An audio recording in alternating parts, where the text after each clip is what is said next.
Now, the other day, that's it for today and tomorrow. Okay, I don't know what that is. Yeah, it says what truckers and railroads are saying about the U.S. economy. I don't know what that is. There's nothing on my screen. What does that mean? To play us out. To end the show? Okay, go. 3, 2, 1. That's it for tonight and tomorrow. More Wolf Street. More Wolf Street for you. What truckers and railroads are saying about the economy. I was just talking about the trucker thing, and Bitcoin Ben was like, Joe, it's true. This is about a month ago. He was like, yeah, what you said in that video is true. Here we go. They're a measure of the goods-based economy. Freight shipment volume across all modes of transportation, truck, rail, air, and barge, rose 8.2% in September compared to a year earlier, according to the CASE Freight Index, or the CAS Freight Index. While this is still a big jump, it's down from the 5 double-digit increases earlier this year. The index covers merchandise for the consumer and industrial economy, but does not include bulk commodities such as grains or chemicals. The chart below shows how the index changed from the same month a year earlier. Note the notoriously cyclicality of the business, the peak increase in January of 12.5%, and the trend since. Growth in shipments, growth in shipments continues to be strong, indicating a strong, good-based economy, but that growth is leveling off somewhat. This blistering boom in early 2018 may have run its course, with growth in shipments still strong, but showing the first signs of leveling off. At the same time, trucking capacity constraints, while still an issue, are abating. The DAT, or Dry Van Barometer, actually it's called the DAT Dry Van Barometer, cited in the CAS report, tracks demand for van trailers compared to availability or available capacity. It highlights the cyclicality in the business, including the transportation recession in 2015 and 2016. The horizontal blue line indicates equilibrium between demand for vans and capacity. Values above the line indicate demand exceeds capacity. Demand-capacity imbalances drive pricing power.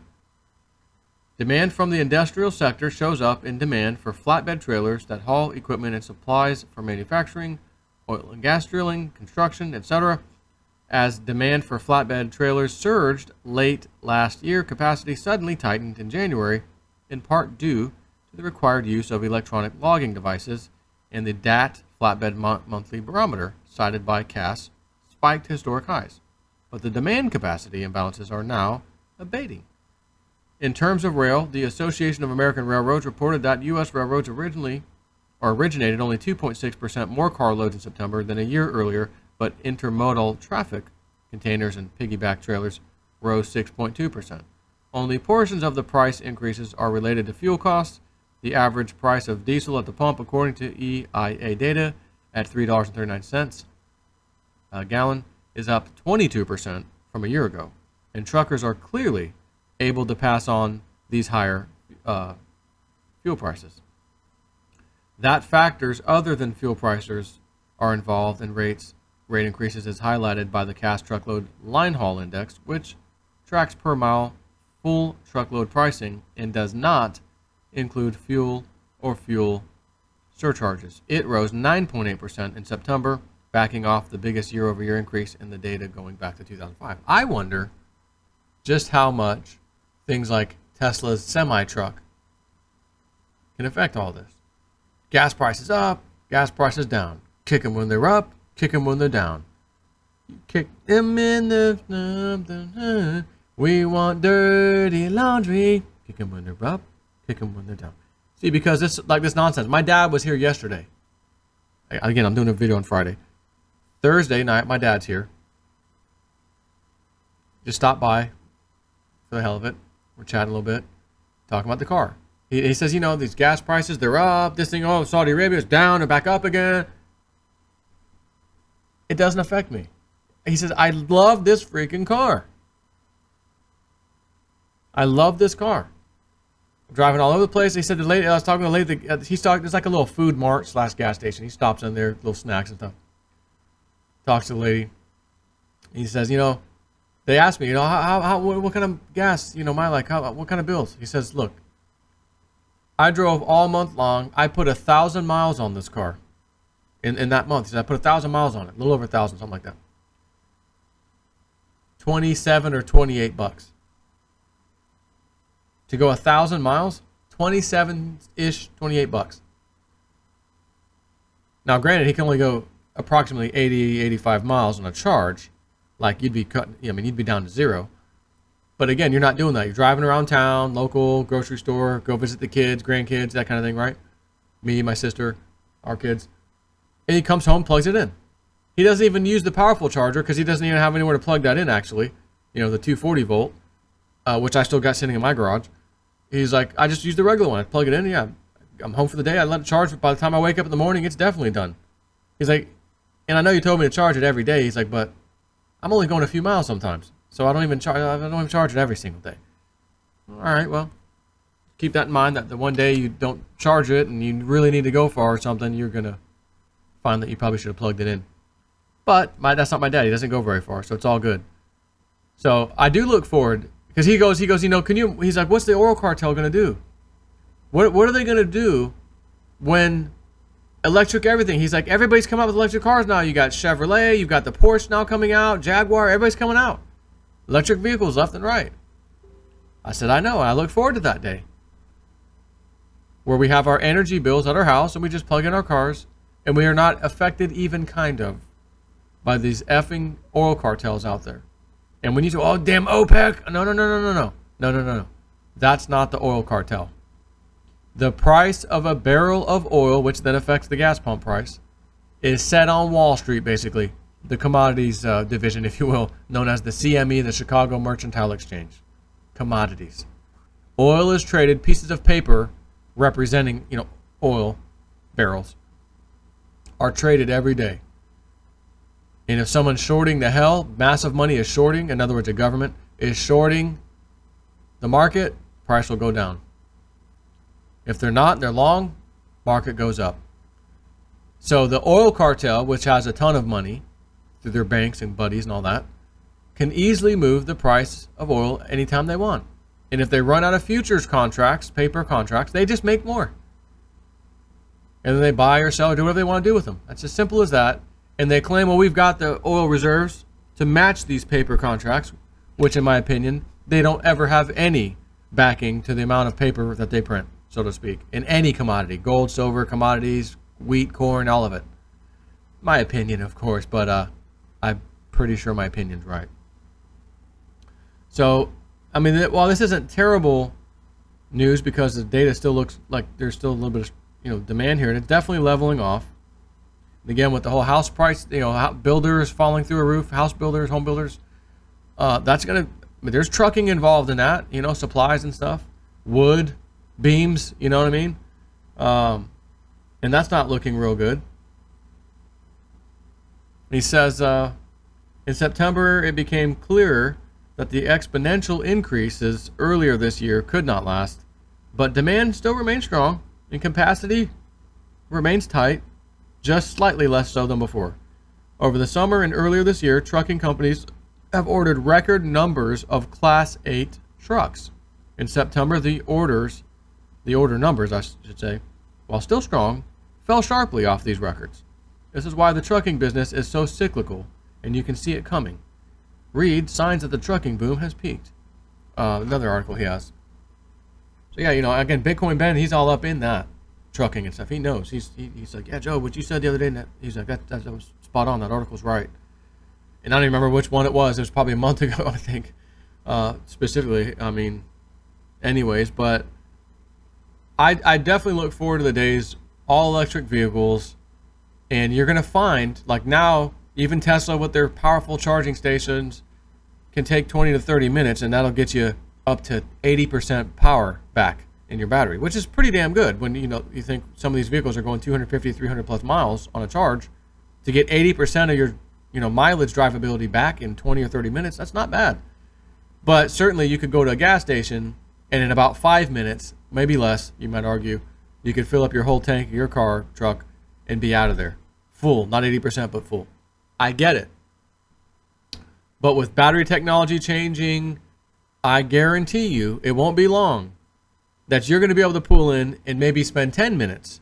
And then you'll find out 5 minutes with these super massive charge stations that are pumping, not 10, 8, 10 kilowatts of power into your battery or whatever, but like 30, 40 kilowatts going into these things, like, per, well, let's think, if it's per minute and you've got, 100 kilowatt battery or an 80 kilowatt battery or whatever it is, in the car. And I'd say right now to go 200 miles, they're using, in just a regular sized car, they're doing about 60 or so kilowatt batteries. So, I mean, you need 10 kilowatts a minute times 6 minutes would be 60 kilowatts, But again, this whole thing is going to be changing. They're going to find ways to really supercharge cars, as in supercharge them, not supercharger as you know it now. The old school style supercharger. I'm not talking about gas engines adding a 100 horsepower supercharger to it, Talking about supercharging with electricity the car or truck or whatever. Again, I had that car never having to stop at a gas station ever. Transmission, no, it just has basically one gear. You hit the gas, electricity is applied, you don't. And I just saw an article the other day that showed a Tesla's, what they call the transmission, or what you might call the transmission, had the equivalent of 1 million miles on it, and it had never had to be repaired. They took it apart and showed you the insides, and it looked very, very good. The gears and everything. 1 million miles? Here we are. How many miles has your car gone on it? Well, it's got 120. 120K is a little high. Looking for something around 80 or 90K. Can you imagine the day? How many miles your Tesla or whatever electric vehicle? It's got about 620,000. Oh, that's all. Gosh, that ought to be good for at least 3 times that amount. All right, yeah, I mentioned your car. I'd like to come see it tonight. There's no. We just had to get my wife's van fixed. Tapping, tap, tap, tap, tap, tap, tap, and I said that sounds like something on the upper powertrain. Heads, as in rocker arm, something going on up there. Take it to the dealer. It's got a 100,000 mile warranty. We've got 75,000 miles on it right now. Still got a couple years left. Actually, the very end of 2019 when the thing expires. It's search covered. Okay, what is it? I had to replace 2 rocker arms, a camshaft, because it's an overhead cam. So there's no lifters or push rods or anything like that. So I don't even know what that would have cost. $1,200, $1,500, maybe more, to get fixed. It was covered. All that crap goes away with electric vehicles because the electric motor is so simple of a device. There's hardly anything to it. Again, the less to something, the less problems or potential problems you have of something breaking. The more things you have involved, like an automatic transmission in a car, there's all kinds of crap in there. And the extra weight, you got your torque converter and the fluids and all this crap. It just goes away. My dad's like, he's like, mark my words, I got a feeling you're driving that gas guzzling Tahoe around.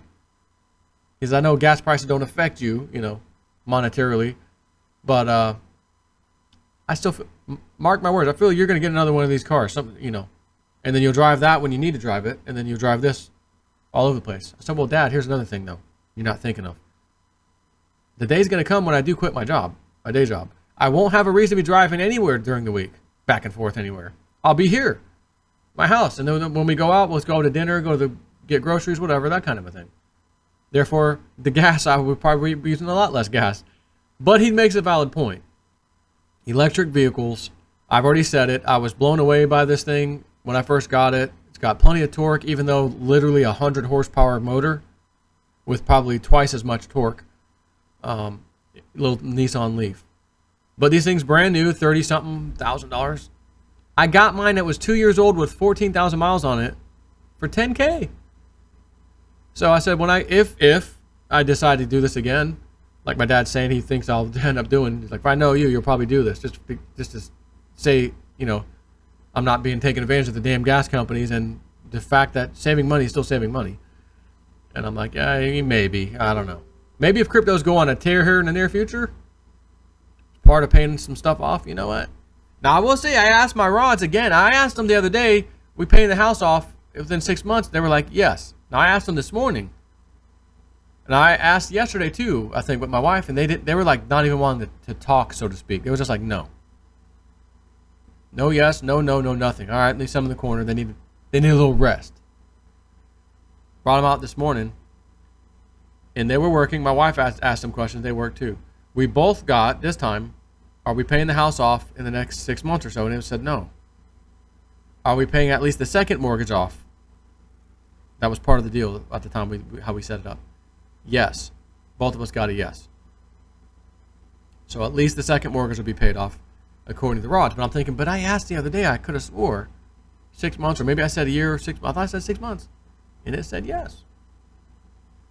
So since I'm sitting here in front of you, and I just happen to have them on my table, or desk here, maybe they like doing it, you know, when the camera's on. Put this right in front of your face. You know, you don't want to bend them to where they're moving. You need to. All right, here we go. Almighty Rods, Spirit Guides. Show me yes.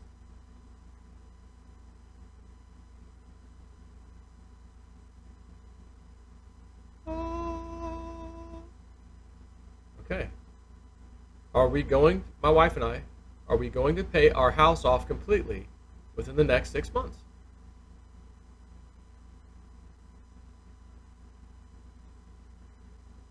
Looks like it's wanting to go. There it goes, look. Now it's saying yes. Okay. Are we going to pay the second mortgage off within the next 3 months?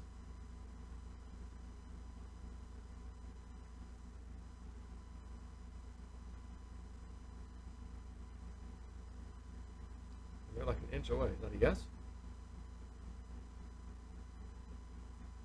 Okay. There you have it. Joe, how do you make all your financial decisions in life and everything in your life? Oh, the most important decisions? Oh, I just bring out these metal rods, and if they cross, I do it. If they don't cross, I don't do it. No, seriously, how do you make your decision? Oh, God. We will see, my friends. That's all I can tell you. We will see. For your viewing pleasure and entertainment, take care.